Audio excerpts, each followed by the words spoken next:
You go to buy daily vegetables, pay for a bus ticket, or fill up your scooter, and the price takes a sudden jump. Local factors like merchant greed, or unseasonal rain, or state politics take the blame. In reality, the source of the problem is frequently located far outside your city limits. Many of those frustrating price tags actually originate thousands of kilometers away, deep in the Middle East, inside a narrow stretch of water.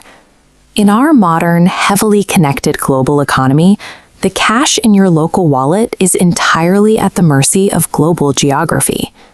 This map shows the Strait of Hormuz, an extremely narrow route between Iran and Oman.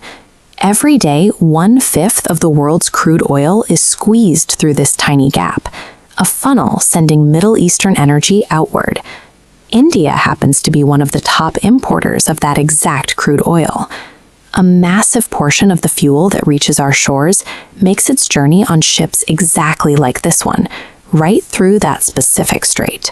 That makes this stretch of water highly critical. It operates as a single point of failure for India's broader economic stability. Because the strait is located in a highly volatile region, any political tension, military posturing, or outright conflict can instantly disrupt the flow of traffic. When conflict threatens the area, shipping companies often refuse to send their vessels into the danger zone. Even if they do risk it, maritime insurance agencies drastically increase the premiums required to cover those trips. Those severe logistical costs are immediately priced into the commodity itself. Within hours of a disruption, the global baseline price for crude oil shoots upward. A single rumor of unrest in the Middle East translates into a higher starting cost for energy everywhere else. Once that expensive crude arrives in India, domestic oil refiners have to spend much more money to process it. To recover those expenses, they raise the price of petrol and diesel at your local pump.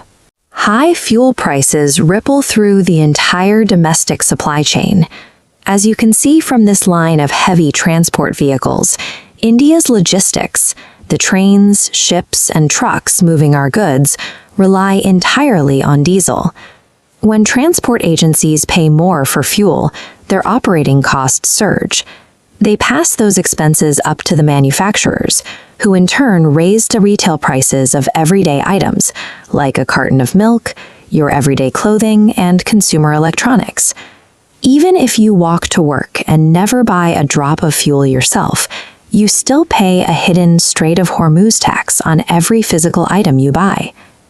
Zooming out to the national ledger, a sudden oil spike forces India to spend billions of extra dollars just to maintain the exact same level of imports. This actively drains wealth out of the country. The global oil trade operates almost exclusively in US dollars. To buy expensive oil, India must trade massive amounts of its own currency to acquire the necessary dollars. As India's demand for the US dollar spikes, the relative value of the Indian rupee drops. A weaker rupee means that the next time India buys anything from abroad, it costs even more. A bottlenecked strait actively degrades the purchasing power of the money sitting in your bank account.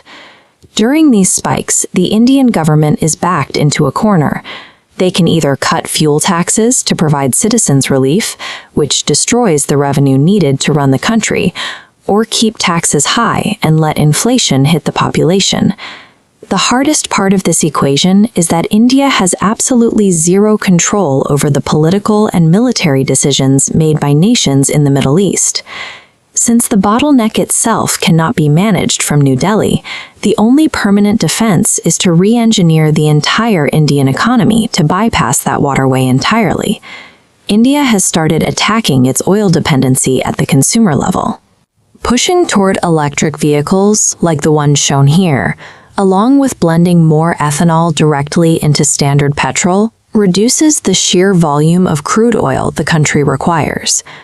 At the industrial scale, the strategy shifts to vast domestic grids of solar and wind energy, ensuring that factories and cities can operate without relying on imported fossil fuels. Meanwhile, The Indian government is securing the immediate future by building massive strategic oil reserves for sudden emergencies and actively signing new contracts with oil suppliers far away from the Persian Gulf. Ultimately, geography dictates vulnerability.